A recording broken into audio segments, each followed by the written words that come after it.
The Glass Floor by Stephen King. Introduction. In the novel Deliverance by James Dickey, there is a scene where a country fellow who lives way up in the back of Beyond wangs his hand with a tool while repairing a car. One of the city men who are looking for a couple of guys to drive their cars downriver asks this fellow, Griner by name, if he's hurt himself. Griner looks at his bloody hand, then mutters, "Nah, it ain't as bad as I thought." That's the way I felt after rereading The Glass Floor, the first story for which I was ever paid, after all these years. Daryl Schweitzer, the editor of Weird Tales, invited me to make changes if I wanted to, but I decided that would probably be a bad idea.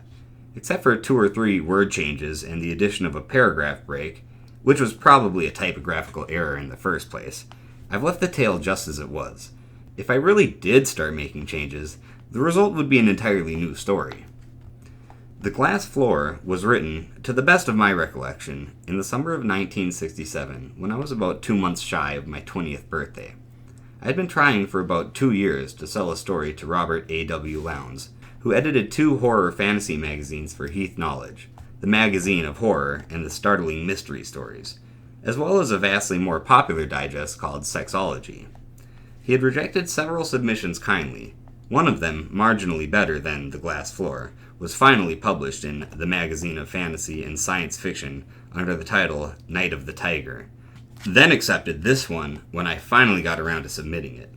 That first check was for $35. I've cashed many bigger ones since then, but none gave me more satisfaction. Someone had finally paid me some real money for something I had found in my head. The first few pages of the story are clumsy and badly written, clearly the product of an unformed storyteller's mind. But the last bit pays off better than I remembered. There is a genuine frisson in what Mr. Wharton finds waiting for him in the East Room. I suppose that's at least part of the reason I agreed to allow this mostly unremarkable work to be reprinted after all these years.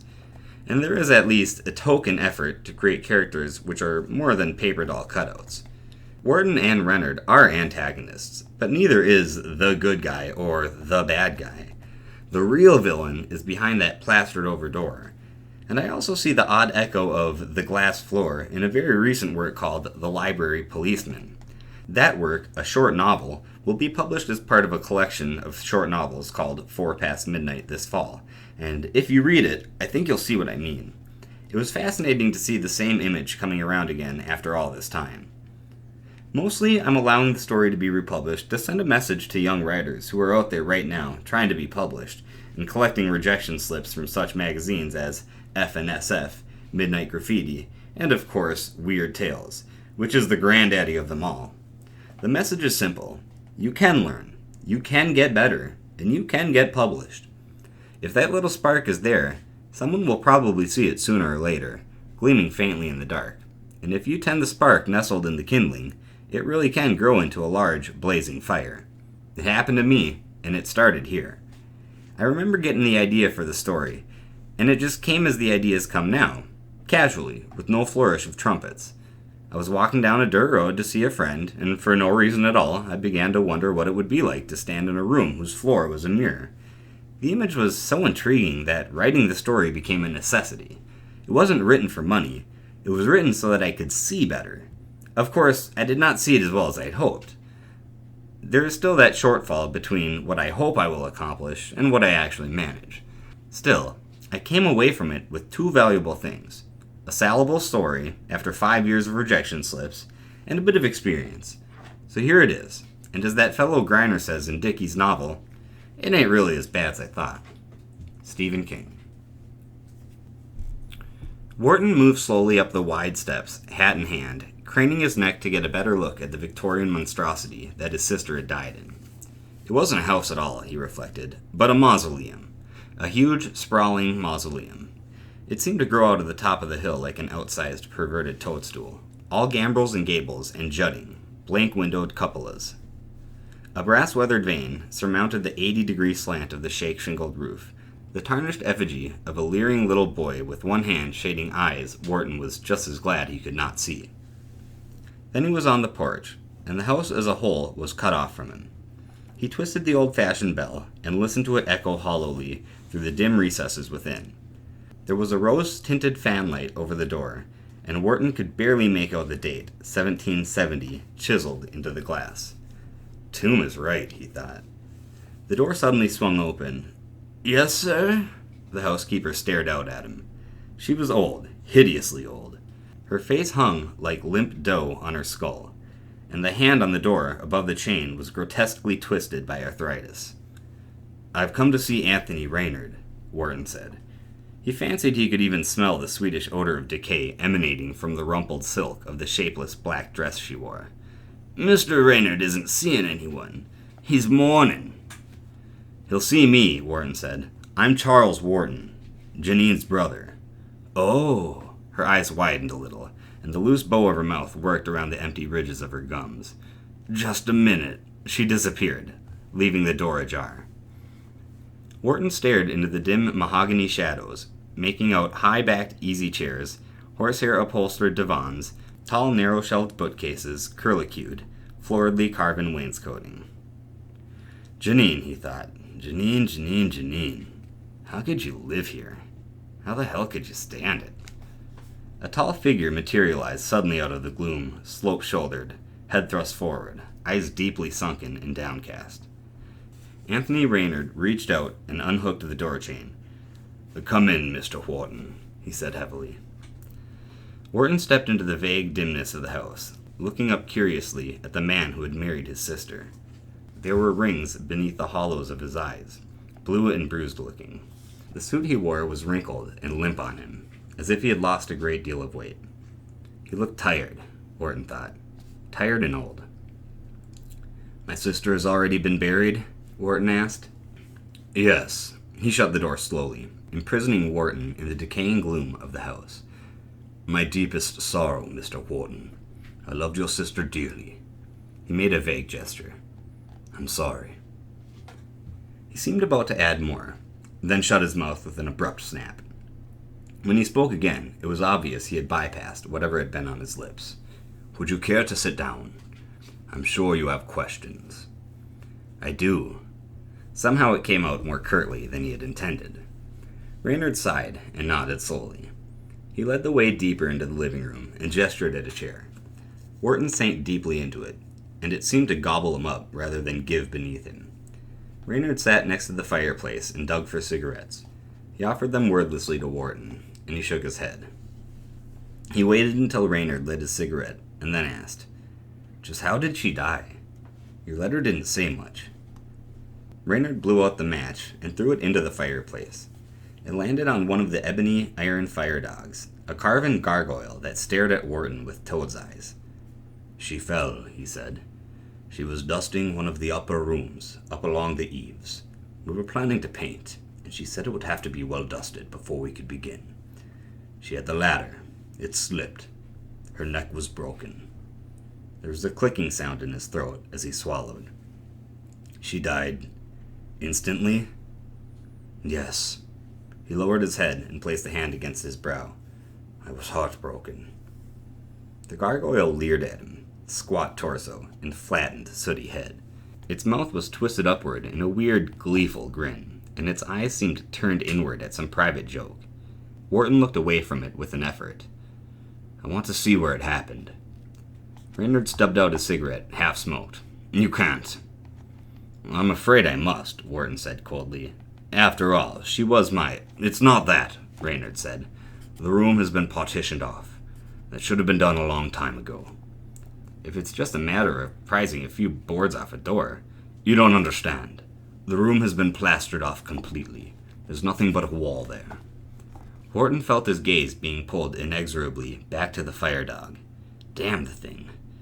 What did it have to grin about? I can't help it. I want to see the room. Reynard stood suddenly, towering over him. Impossible. Wharton also stood.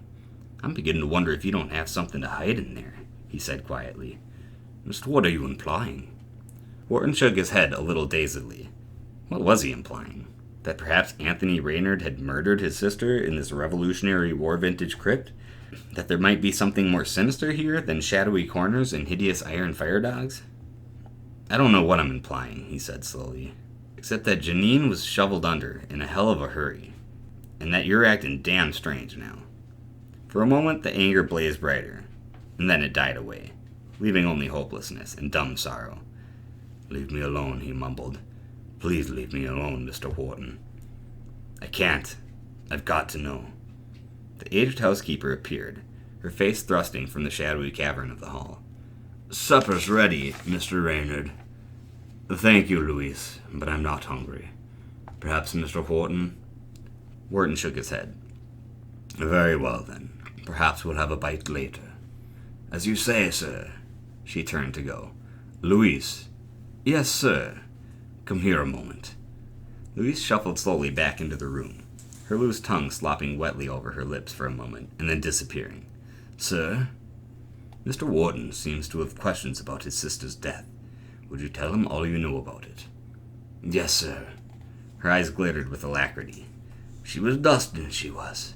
Dustin' the East Room, hot on paintin' it, she was. Mr. Reynard here, I guess he wasn't much interested because—" "Just get to the point, Louise," Reynard said impatiently. "No," Wharton said. Why wasn't he much interested? Louise looked doubtfully from one to the other. "Go ahead," Reynard said tiredly. "He'll find out in the village if he doesn't up here." "Yes, sir." Again he caught the glitter, caught the greedy purse of the loose flesh of her mouth as she prepared to impart the precious story. "Mr. Reynard didn't like no one going in the East Room. Said it was dangerous." "Dangerous?" "The floor," she said. "The floor's glass. It's a mirror. The whole floor's a mirror." Wharton turned to Reynard, feeling dark blood suffuse in his face. "You mean to tell me that you let her go up on a ladder in a room with a glass floor?" "The ladder had rubber grips," Reynard began. "That wasn't why." "You damn fool," Wharton whispered. "You damn bloody fool." "I tell you that wasn't the reason," Reynard shouted suddenly. "I loved your sister. No one is sorrier than I that she is dead. But I warned her. God knows I warned her about that floor." Wharton was dimly aware of Louise staring greedily at them, storing up gossip like a squirrel stores up nuts. "Get her out of here," he said thickly.